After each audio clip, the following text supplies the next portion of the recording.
Your Majesty, Your Highnesses, Your Excellencies, ladies and gentlemen, good afternoon and welcome to this reception here at Sakir Palace, where it is our great honor to be in the presence of His Majesty, King Hamad bin Isa Al Khalifa, to celebrate the upcoming This is Bahrain event, which will be held in Rome, Italy.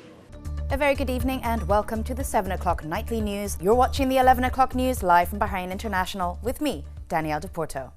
A pair of bomb blasts targeting a market in central Baghdad killed at least 28 people and wounded at least 54, according to police and medical officials. The attacks took place early this morning in Al-Sinak. The Chinese and US militaries are having unimpeded talks about the return of a US underwater drone taken by a Chinese naval vessel in the South China Sea last week. And now we turn to Yasmin Ibrahim with the latest in sports news, including an update on the 2020 Olympic Games in Tokyo. Thank you, Danielle. Whether it was booking a private jet, exploring the zoo, or perfecting your makeup, smart mobile apps entered almost every aspect of people's lives in 2016. However, as much shopping is conducted online nowadays, it could still be a happy holiday for retailers. Marty Johnson reports from Washington. Transparency and accountability are vital to the democratic process, and so thorough briefings with question and answer sessions, such as the summaries given today, are vital to the advancement of the kingdom's democratic march. Reporting for Bahrain Television, I'm Danielle Doporto. The First Deputy Prime Minister's Fellowship Programme is in a class of its own when it comes to identifying and shaping the human capital who will go on to develop Bahrain to its highest potential. And so this graduation of the initial batch of fellows is a unique opportunity to meet the faces of the future. Geeks on a Plane might sound fun and light-hearted, and indeed it is, but the individuals gathered here at the pre-money conference are talking serious business, underscoring the trends and emerging technologies that will be shaping our future. Bahrain is a microcosm of the world, being home to people of different nationalities and faiths who live together in harmony and prosperity.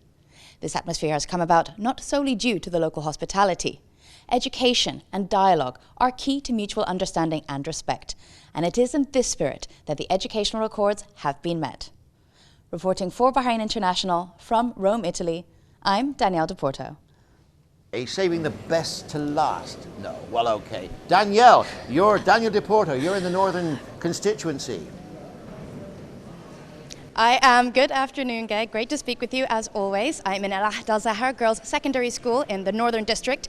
There are 38 very nervous candidates in the Northern District today as we're voting on runoff elections for 11 parliamentary seats and 8 municipal seats. Now I have to say there has not been a single lull in voting. We've had voters coming through consistently. A lot of women, I would say 50-50, which is nice to see.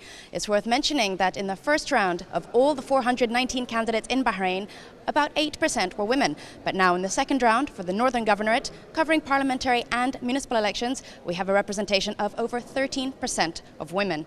So it's going well so far in the Northern Governorate, and we look forward to keeping you posted on more developments throughout the day.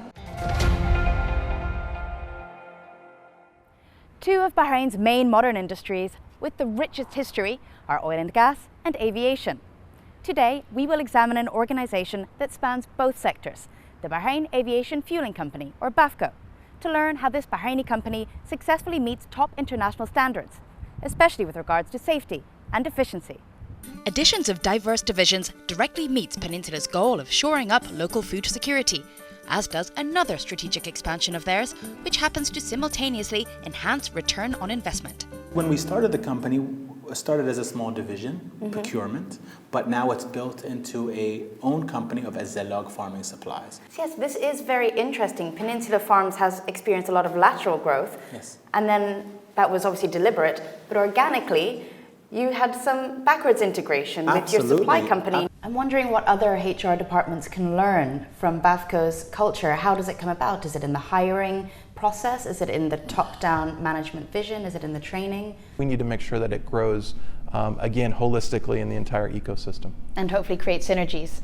Absolutely, absolutely right. And could you tell me what are the levels of investment that we're seeing and what sort of return on investment and what sort of time frame are we expecting? Ultimately, Peninsula Farms' biggest challenge has been re-educating the market about the benefits of buying local. Judging from the quality of the inputs into this future farming method, Brand Bahrain is looking rather appetizing.